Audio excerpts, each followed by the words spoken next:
morning we're going to be in Proverbs 23. We're going to be in part 2.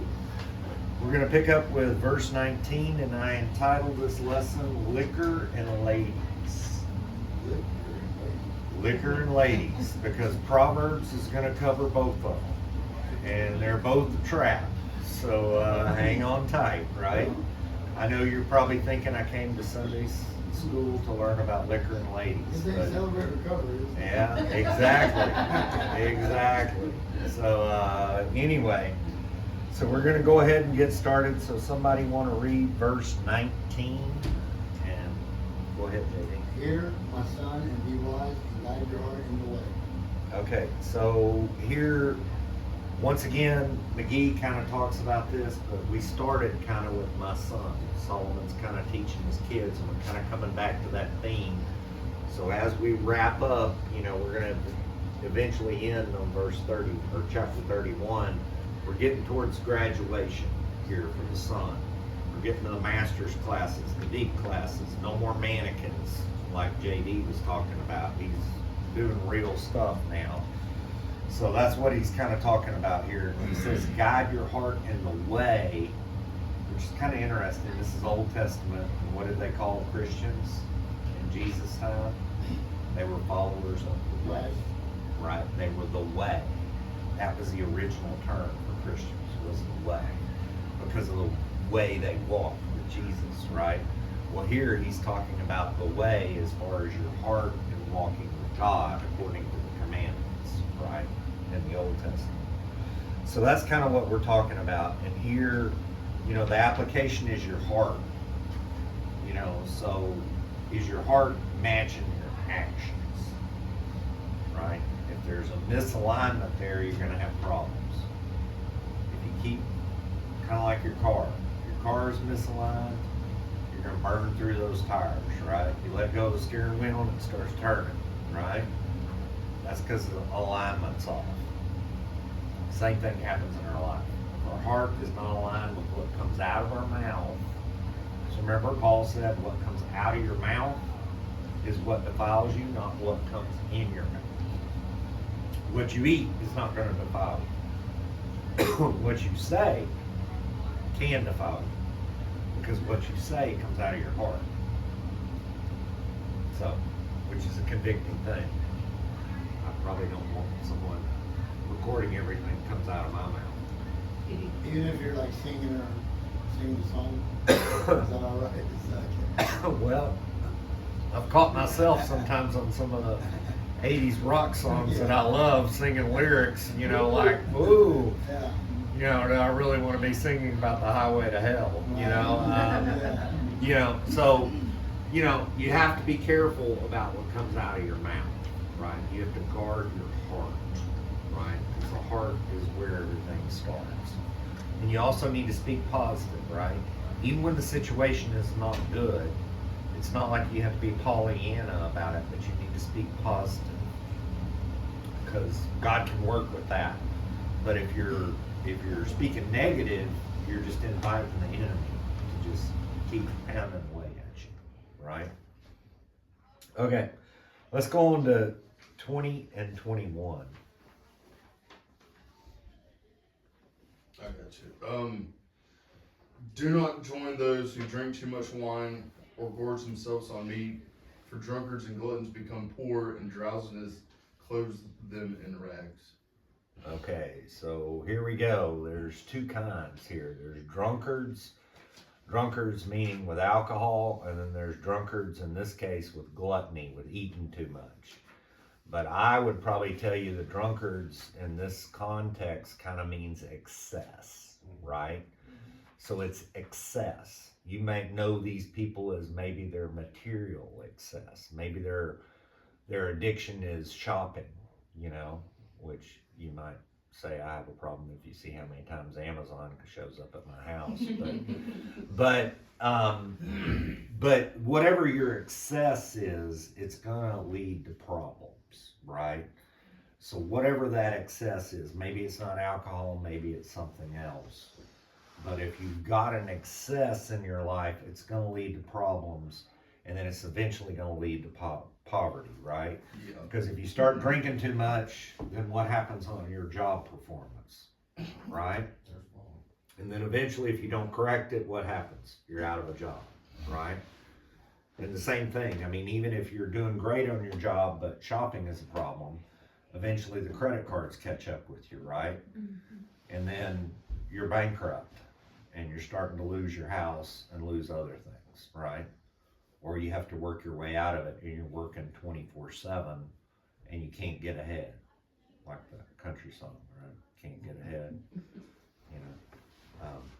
So that's what this is. So the excess here, you know, where in your life do you have overindulgence, right?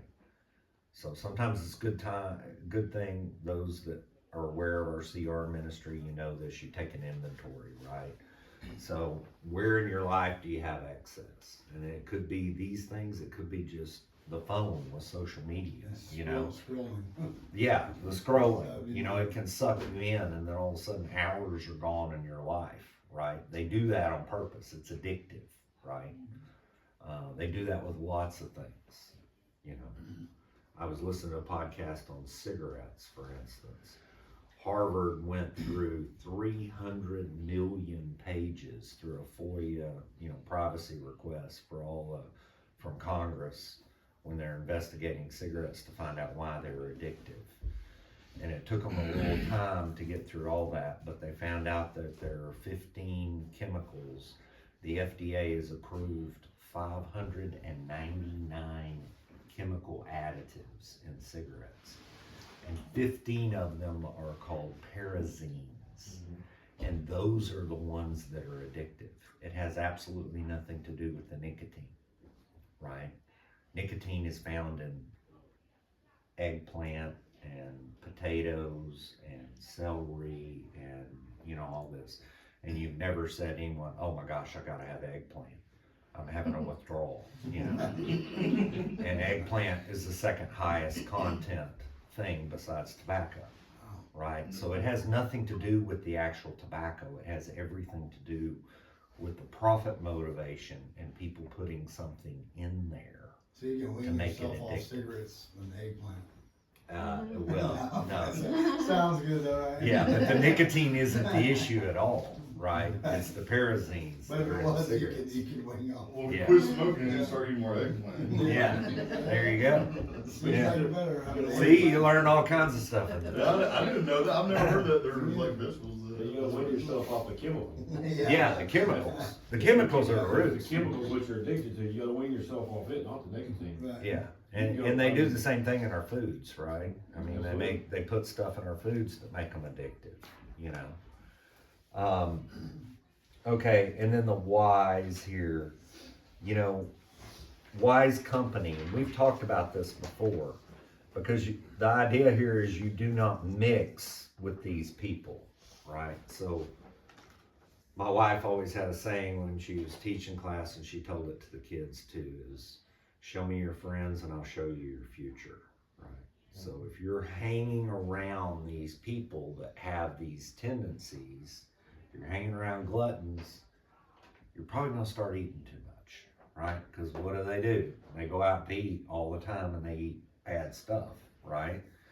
And if you're hanging around alcoholics, you're probably gonna start drinking too much, right? So you have to be careful who you're hanging out with. That's all this Solomon is saying in this passage. And like I said, it's all excesses. So it may be a person that shops too much. You're hanging out with them, you're gonna shop too much, right? Okay, let's go on to 22. Listen to your father who begot you. Beget, is it beget? Begotten. It is begotten. Okay. Listen to your father who begot you, and do not despise your mother when she is old. Okay, so on this one, this is going back to the commandments of honor your father and your mother. And we're gonna have a couple of those verses here in this passage. But a lot of times, you know, I thought what was curious in this is even when she's old, okay? those of us who have parents that are older and are slipping and all that, it's easy to dismiss them or not listen to them, and especially if you're younger and you Know it all. you think you think your parents have totally lost it. And those that don't know, there's biblical examples of this. And this commentary picked up on Absalom, which was King David's son. And he had the wise idea that he would sleep on the roof with his dad's concubines, get the generals to support him and take over the kingdom. Because his dad's old. He's all washed up, right? Well, what happened to Absalom? He was dead. He got killed in the war. What was his name? Absalom. Absalom. He died. Yeah. And a lot of these consequences were because David had a weakness with women, right?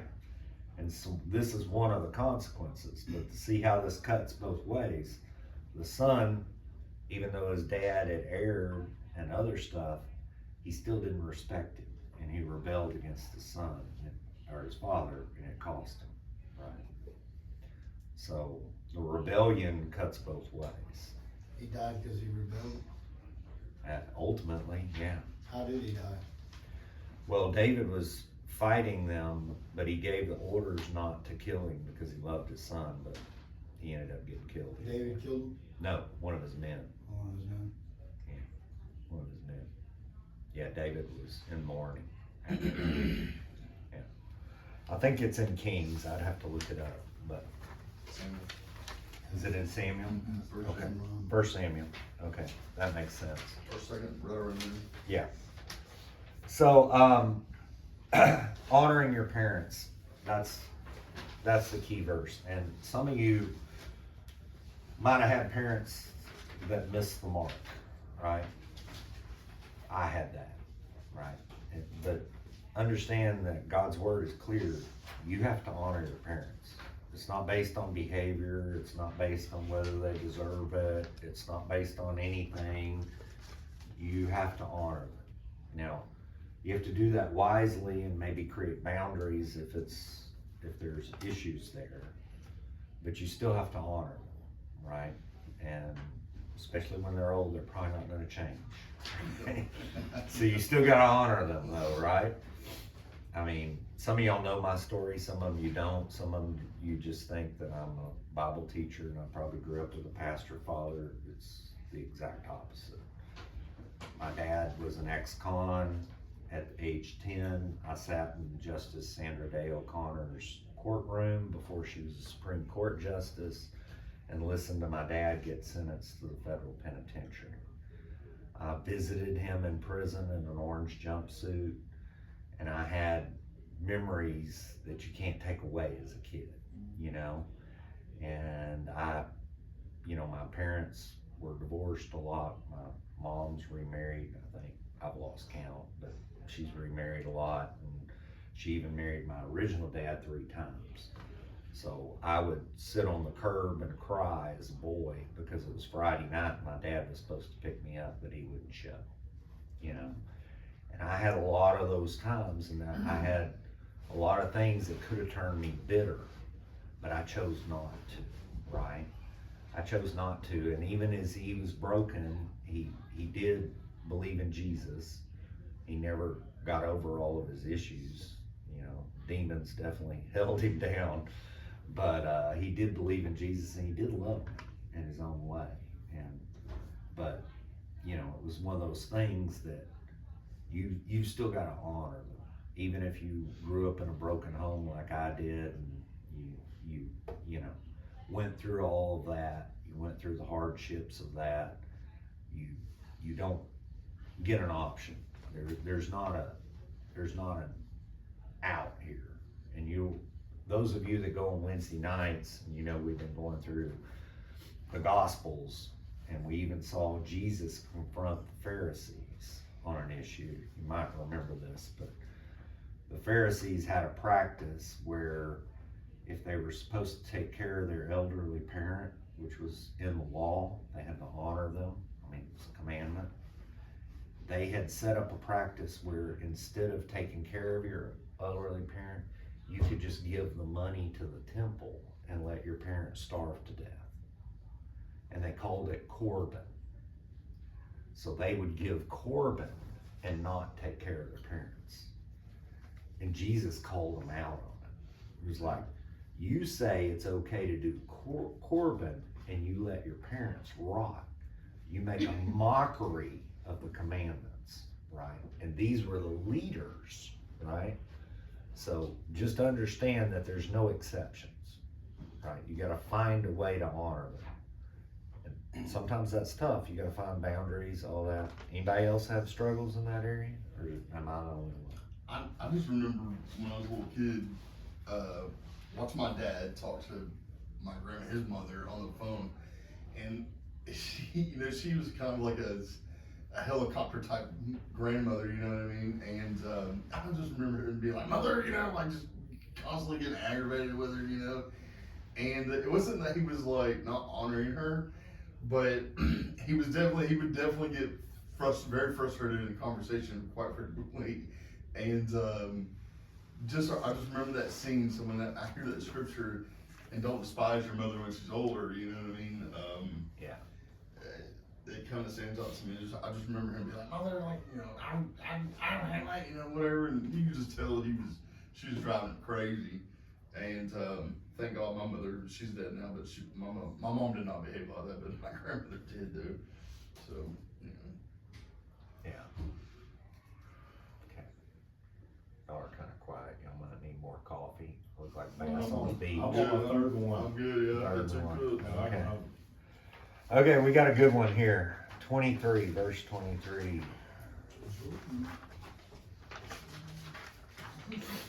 Buy the truth and do not sell it. Also wisdom and instruction and understanding. Okay. So this, JD, perfect person to read this verse. This is what we were talking about earlier in the workplace, right? So, buy the truth. What does that mean? Buy the truth. When you buy something, doesn't it cost you something? You have to actually spend something. You have to It's buy value. something. It's value. It's a resource. It means it costs you something. Okay. So when you buy the truth, you've got a cost. The truth costs something. Anybody that stood up for the truth knows that, right? If you put a stand up for the truth, you're going to get a price. There's a price to pay. And then selling the truth is the opposite of that.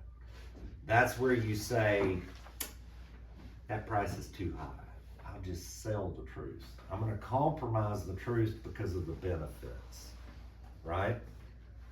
That's where, let's just take an innocent way. Is you've got this person that you don't really like and they invite you somewhere and you don't really want to go. So you come up with an excuse and tell them you have plans, right? That's like a little white lie, but you're kind of selling the truth because you don't want to tell the truth because it might hurt their feelings, or it's easier to lie. That's selling the truth on them. It's tax season. A lot of people sell the truth here, right? Stretch the truth on their tax returns so they can get more money back, right? There's a lot of selling the truth, right? And we do that all the time, if you're honest. Just try to live a week without saying one lie. It's hard. I've done it. It's very hard. Think about it. And just think that the word is clear. Every word that comes out of our mouth will be judged. So, you can do it, but it just takes a lot more words and a lot more time, and it costs a lot to not lie. You just have to do it tactfully. You don't want to hurt the person, but you just have to say, well,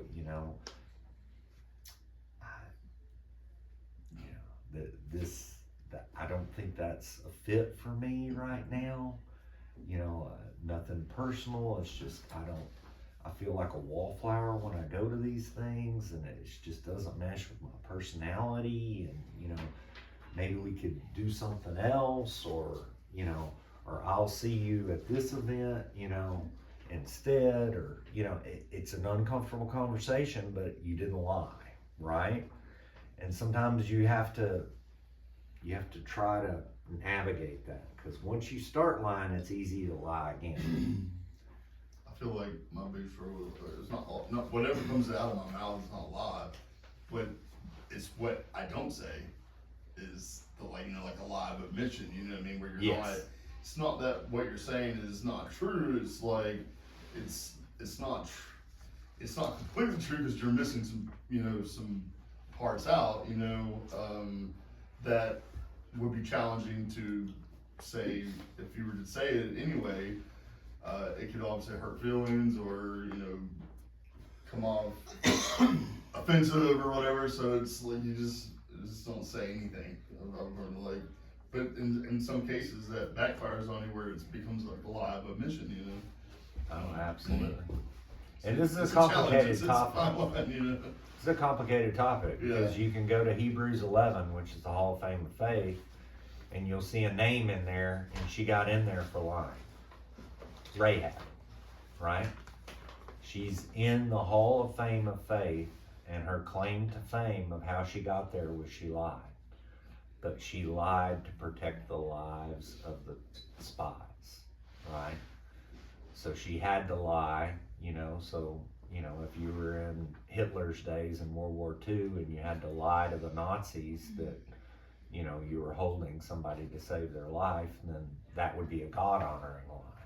But there's, you know, that's the exception, right? So, the key here is, I guess, this week is try to understand where you're buying the truth or selling the truth. That would be the thing to do. Okay. Let's go on to 24 through 25. The father of a righteous child has great joy. A man who fathers a wise son rejoices in him. May your father and mother rejoice. May she who gave you birth be joyful. Okay. So you're seeing a lot of rejoicing, a lot of joy. What's the cause of the rejoicing and the joy?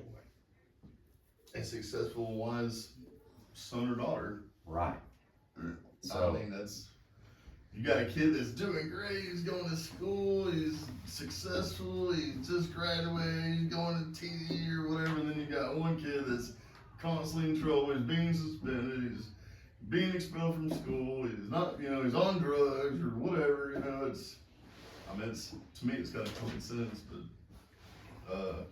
Yeah, I guess the point of this verse, and maybe this was my job this week, you know, those of you that follow the NFL probably remember him, but there was an NFL All-Pro quarterback called Steve McNair, Air McNair, and he was the Tennessee Titans quarterback, and great guy, great teammate, great player, you know, all that, but post NFL, he had a problem with women. Okay, we're back to the women topic. And on this exam, on this bank exam, I'm doing trusts. Anybody know what a trust is? It's like a will, but the bank administers it to make sure that so he had a trust, and there's actually a Netflix episode about him, which I went and watched because I was very familiar after going through his case and, you know, seeing everything. But he had an affair. I think he had quite a few ladies on the side of his wife, but one in particular that he met at Dave & Buster's in Nashville. They were kind of a hot item, and he was breaking up with her, or she found out about the affair, so this 20-something young thing went and got a gun, shot him in his sleep, and then turned the gun on herself. And he died in a murder-suicide, right? And there's a whole Netflix special. So this guy had this great life, role model, children, wife, couple of children, 2 different marriages, all this, but this is how it ended, right? And thankfully for him, he had paid the premiums on his large life insurance, which was a struggle because he was burning through money. All these NFL players get, people all around them that are sucking their money. So, but thankfully he did that, and that insurance policy funded his trust.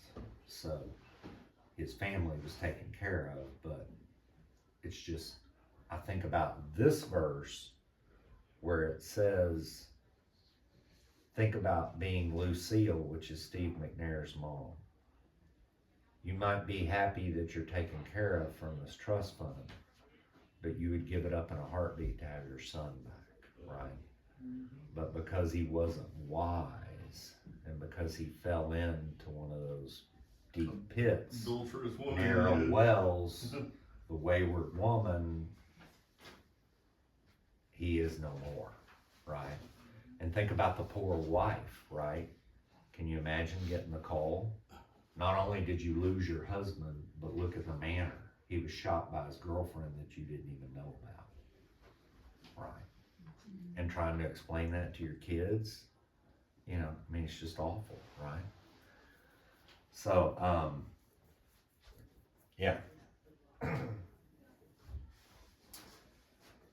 So wise living is going to be much more important than the material things. On Mother's Day or Father's Day, it'd be much better to be able to brag about your kids and how wise they are than to get a bouquet from them, or a plant, or a gift, or a set of golf clubs from a kid that's wayward, right? That makes sense? Okay, verse 26.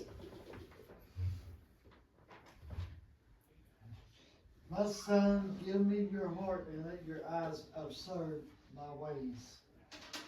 Okay, so understand the eyes in the reference here. Where are your eyes going? And this goes all the way back.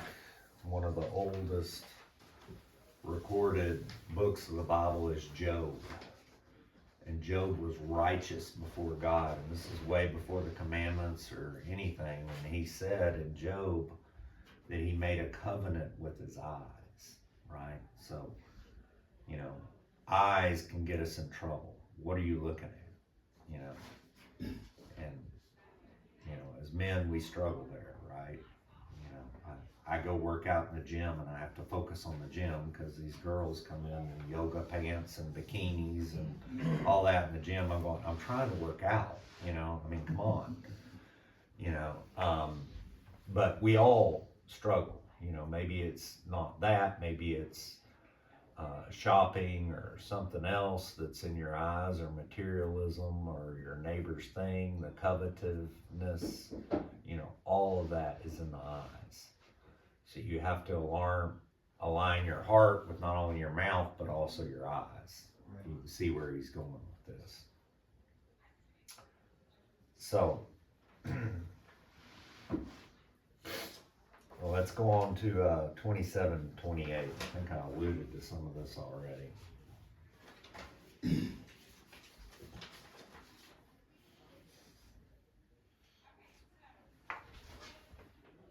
want me to read it? Yeah, sure. For a harlot is a deep pit, and a seductress is a narrow well. She also lies in wait as for a victim, and increases the unfaithful among men. So, in this commentary, the Bible Knowledge Commentary kind of divided these two women in two different ways. There was the unmarried, which is the prostitute, and then there's the wayward woman, which is the wife that goes astray.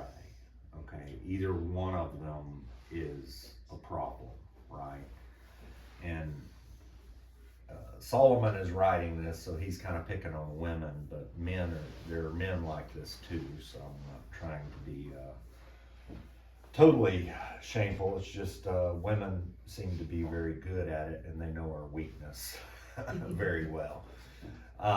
Now, the allusion here of a deep pit and a narrow well, So understand that if you fall in a deep pit, first off, anyone who falls in a deep pit doesn't see it coming. And the same thing with the narrow well, right? So these women are real good about not letting you know it's coming, right? And there's a trap laid for you. And then once you're in the deep pit or you're in the narrow well, there's no getting out. You can't climb out. You're clawing at mud. There's no way to get out, right? And you're caught.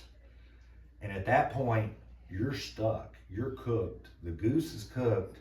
The only way you can get out is you have to have a third party lower a rope for you, and then you're gonna have to pay dearly, right? So, yeah. Will, okay, I have personally experienced a very similar situation with a girl that started off really nice, and then it had snowball, she was actually really no good for me, and it had snowball effects that affected other parts of my life. I didn't smoke at the time, she smoked, and after a month of dating her, I'm standing alone at 7-Eleven buying a pack of cigarettes, and I've been smoking since, and I didn't smoke for years, and I still smoke to this day because of that relationship, you know what I mean? But she started, at first glance, it was a lot of nice things, and then slowly she started getting involved with some things I want to be part of. I started smoking again. I started taking place and getting involved with things again that I told myself I wouldn't, and then it had a snowball effect. It just kept going, cycling down and down and down. Finally, I was able to get out of the relationship, but it took some time, and it started here, and it just, went down and down. So I personally can, I see where spiritually the deep pit is, that downward slope. And this happens in reverse, ladies, too. There are men that are deep pits. You probably have stories of the same, where you married a person, the advertisement was really good, but then the person was really bad and they didn't have good intentions at all, and you found yourself in a deep pit. So Solomon is writing it one way, but believe me, it applies both. Right. You know. I disagree with that. So, so I guess here, you need to pray for boundaries, and you need to, as we get older, normally we have rules where we can see the red flags easier, if that makes sense. Y'all have like red flags that you can see in people, Yes, sir. You can start to see those red flags, and you can, Run. run. If it ain't too late. Yeah, if it ain't too late.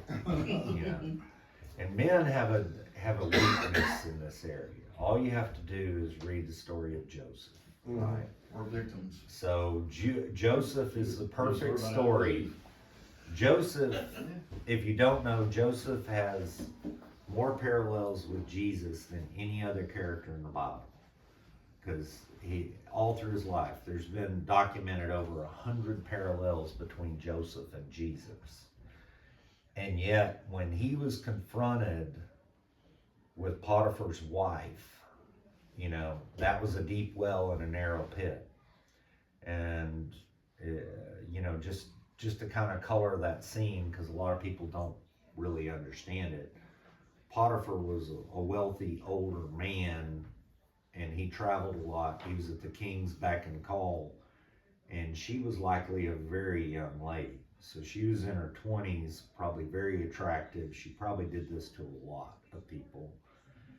And she tried to keep trapping him. And he went out of his way to try to avoid him. And then she finally plotted and had him trapped and was literally grabbing him, and he let his robe go because he had to run. He knew he couldn't stand against it, right? And he ran, and then that threw him in prison because she turned on him. Because if you're gonna spurn me, you're gonna sit in prison, right? So, the idea is when you see those type of situations, you got to get out of it. there's the old pastor of First Baptist Dallas, Criswell. If you remember him, Criswell, there's a famous story of him in the rain. This was in the probably 50s, 60s. He had a secretary, and the secretary was driving a Cadillac, and his parsonage was, you know, about a half a mile away, and he's walking from the church to the parsonage, and it's raining hard, right? So the secretary pulls up her, you know, Buick, Benz, you know, 50s Buick, you know, and says, "Pastor, get in, I'll drive you to your house." He looked at her with the rain and everything going, and he goes, "Darling, I'd be better off struck by lightning than seen in that Buick with you." You know, and that's kind of the boundaries thing, right? And a lot of us get ourselves in situations because we don't abide by those boundaries. So, you know, boundaries are important. Okay. 29 and 30. Who has woe? Who has sorrow? Who has contentions? Who has complaints? Who has wounds without cause? Who has redness of eyes? Those who linger long at the wine, those who go in search of mixed wine. Yeah. So, you know, alcohol provides only temporary relief, right? And then you end up in a lot worse shape than you were. So, you know, what are you using to cope with those things? Because chemicals, alcohol, shopping, drugs, you know, porn, all those things are going to lead you down a wrong path, right? So what are you doing? What can you proactively do to change that when you're having those feelings of depression? Come on. Any ideas? I mean, pray. Pray. Pray. Talk to Keep your eye on the prize. Yeah. Praise, sometimes turning on some music and singing. Distract yourself get with it out. something different. Yeah. Serving others, you know.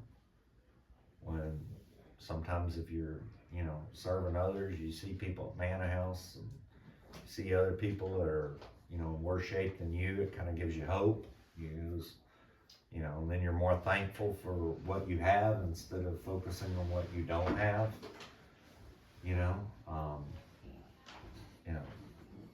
so I also did a trust exam. The Steve McNair was an interesting one. The other one was very sad. The guy was 19, had a little too much liquor in 1987, so he's probably a year older than I am. And in 1987, he was driving back, and I guess there was road construction on this Louisiana road. So the Louisiana Department of Safety had rerouted something, and he didn't see it. Got in a horrific accident, trauma, brain injury, everything else. And the guy to this day he got $11.7 million settlement because the Louisiana Department of Transportation was partly responsible for what they did to the road. Anyway, so they paid 11.7. The attorneys got half. His trust got set up for the other half, and he's paying $264,000 a year for 24/7 nursing. To this day, he's still stuck. I mean, his whole life ended at 19, you know, because of that. You know, so it's a wake-up call, right? You know,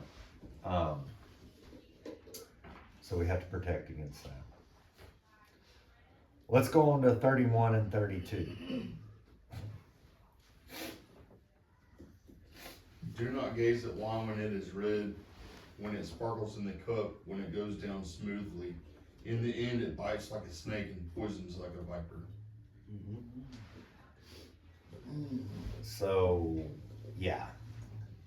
So our eyes are attracted to things. This goes all the way back to the garden, right? With Eve, looking at that. That apple, Fruit, right? yeah, women and apples. Yeah. So, you know, you look at it, and we're visual too, right? We look at things and we want them.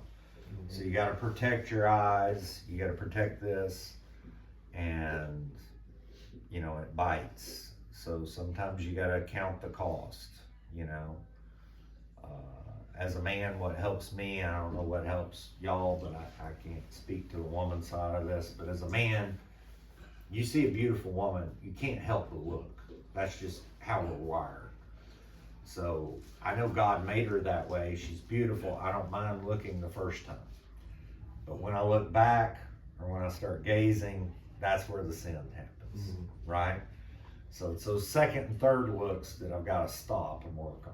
You know, I have to turn, sometimes I have to physically turn, you know, to protect myself, you know, or start imagining, you know, some fat lady singing opera or something. Fishing. Just think about fishing. Fishing, yeah, fishing, right, you know.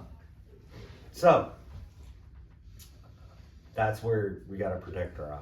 So just be thinking about that. Where are your eyes going that they don't need to be going? Put the blinders on. Yeah. Yeah. Put the blinders on. Okay, let's go on to 33 through 35.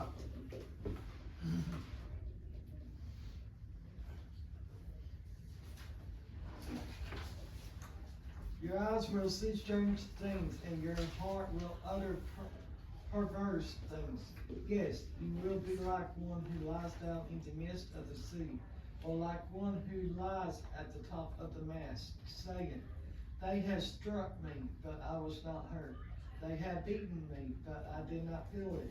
When shall I awake, that I may seek another drink? That's pretty bad, right? Yeah, it is. You know? And we probably all know those people that get quote bulletproof, right? When they have liquor and then they wake up the next morning and they go, what in the, you know, heck, right? I mean, here he's using the illusion of a mast, but just think of a sailboat and the boom coming across you and going, oh, I didn't feel that, you know, and then you wake up with a concussion the next morning, right? Because you were so impaired. And unfortunately, things like this happen. I mean, we had our local tattoo artist here in town. Y'all might know the story, right? Some of y'all know that story. He's a very famous guy. He actually did Shepherd's sleeves, and Shepherd had a down payment to finish his sleeve. He was getting Peter on the road to Damascus tattooed here, and he called the guy, and the guy didn't pick up. He called the next week, the guy didn't pick up. Finally started figuring out what happened. The guy, I guess his uncle or some relative died. He was kind of depressed about it, so he went out drinking. That night, because he drank so much, he drove drunk and killed the sheriff of Sherman's County's wife in a head-on accident. I think one or two kids ended up passing away too. Oh, it was horrific. So he's in prison now, and the guy had just opened his own shop. Here in town, Mom? Yeah, it was right down from the How many lake. years ago was it? Oh, it was months ago. Yeah, it was last year. Less than a year ago. Less than a He year already ago. got sentenced? I don't know, if he it's may still be in happened. jail. Yeah, he's in But- Baldwin County still. Yeah, but yeah, I mean, it's that quick, right? This guy had a good future going. He was well respected, he was very talented at what he did. And, you know, starting his own business, and then, It's a super tragic story. yeah. So, okay, I guess that'll do it. Let's, somebody wanna close this out in prayer?